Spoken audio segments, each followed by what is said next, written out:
Hello दोस्तों, आज की कहानी है जिस्म की भूख भाग 22। निमेश अपनी बाइक पर ही लेट गया। रात धीरे धीरे बीत रही थी। कहीं दूर से गाने की आवाज उसके कानों में गूंज रही थी। उसकी आंखें खुली थी जहां नींद का नामो निशान नहीं था। खुद को ढीला छोड़ दिया था उसने, जैसे उसका शरीर बिल्कुल बेजान हो गया था। ये रात कितनी भारी थी उसके जाने क्यों इतने दिनों बाद फिर से वैसे ही तड़प रहा था। वो इसलिए तो यहाँ से चला गया था कि यहाँ रहेगा तो उसकी यादें उसे जीने नहीं देगी। हरदम मुस्कुराता खिलखिलाता उसका चेहरा उसे याद आता। कैसे वो भूल जाता, उस 7 साल से वो उसे ही देखता चाहता आया था। उसके अलावा उसने आज तक किसी को अपने जहन में बसाया तक नहीं था। क्या क्या सपने देखे थे उसने तो कभी सोचा भी नहीं था कि उसे अंशिका के बगैर भी जिंदगी गुजारनी पड़ेगी। अनामिका उठकर बाहर निकल गई थी। निमेश की हालत उसे छुप नहीं थी। रेट उसे बाहर जाते हुए देखा था उसने। रात उसने बाहर जाते हुए देखा था उसने। इस हालत की जिम्मेदार भी तो वही थी। अपने स्वार्थ और अहंकार में वो इस कदर डूब गई थी कि अच्छे और बुरे का फर्क नहीं जान सकी। न ही उसे किसी ने रोका। अगर वो इन सब हालतों की जिम्मेदार थी तो उतना ही उसकी माँ और आरती जी भी थी, जिन्होंने जानबूझकर रात उन्हें अकेला छोड़ा था ताकि ऐसे हालात पैदा हों और वो दोनों एक हो जाएं। एक लंबी सांस लेते हुए बालकनी में खड़ी रही। इन खूबसूरत लम्हों में जबकि एक नन्ही सी जान उसके पेट में पड़ रही थी। निमेश को उसका साथ होना चाहिए, पर नहीं, वो तक उससे कोसों दूर है। घर का फासला तो बहुत कम था, पर दिलों के बीच की दूरियां थी जो शायद कभी नहीं मिटनी थी। आंखों से आंसू बहने लगे। उसके भी कुछ ख्वाब थे, पर उसने खुद को इतना गिरा लिया था कि निमेश उसे एक झलक भी देखना गवारा नहीं समझता था। समय का काम है बीतना।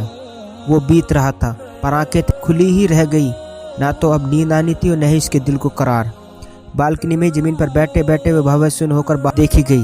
रात यूं ही बीतती गई। एम्बुलेंस के रुकते हुए तेजी से जमीन पर कूद के उतरा। अंशिका को लेकर अंदर की तरफ भागा। ड्राइवर भी उसके साथ ही था। वो उसे अकेला नहीं छोड़ना चाहता था। आखिर उनका गांव का चौधरी था सिद्धांत, सबसे बड़ी हैसियत वाला। डॉक्टर ने उसे चेक किया। इन्हें इमरजेंसी में ले चलो जल्दी। डॉक्टर के कहने पर अंशिका को अंदर ले जाया गया।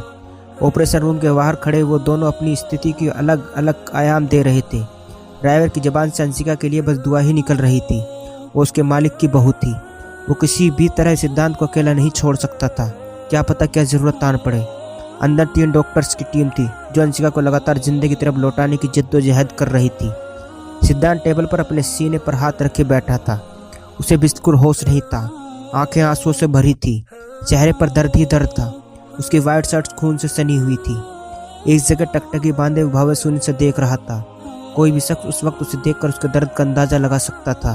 उसे कुछ भी नहीं याद था सिवाय उस वक्त के जब अंशिका उसके सीने से जा लगी थी और उस वक्त उसकी आंखों में ढेर सारे शिकवे थे। आंसुओं से भरी उसकी आंखें याद कर वो बेचैन हो उठता। उसका बस नहीं चल रहा था कि वो उसे खुद को में जकड़ ले और उस तक आने वाली हर गोली का सामना खुद कर ले, उसे अपने अंदर छुपा ले जहाँ कोई भी उससे छीन न सके। उन दोनों का साथ बहुत कम था, पर इतने दिनों में वो भी उसे दीवानगी की हद तक चाहने लगा था। ये बात अलग है, प्यार का वो अपने तक रखता था। उसके लिए मोहब्बत जिस्म नहीं बल्कि रूह का मिलना था। वो अगर उसे कभी नहीं चाहेगी तब भी वो उसे अपनी आखिरी सांस तक प्यार करेगा। उसने तो उसे दिल से चाहा था, तो क्या भगवान को उसके दिल की आवाज़ भी नहीं सुनाई दे रही थी? एक बार उसे होश आ जाए वो बता देगा उसे कितनी मोहब्बत करता है उससे। उसके बगैर सांस लेना भी दिक्कत हो रही थी। सब ठीक हो जाएगा, बीबी जी बिल्कुल अच्छी हो जाएंगी, आप बेफिक्र रहिए। ड्राइवर अमजद उसके पहलू में आकर खड़ा हो गया और उसके कंधे पर हल्का सा दबाव डालकर कहा। इस वक्त तीनों की स्थिति एक समान थी। ना अनामिका को अपना होश था, ना निमेश को, और सिद्धांत की स्थिति वैसी ही थी। तीनों अपने आप से ही संघर्ष कर रहे थे। इधर रानी माँ तो जैसे जले पैर की बिल्ली की तरह पूरे कमरे में टहल रही थी। उनकी बातों को इग्नोर करके सिद्धांत ने उन्हें चुनौती दे दी थी।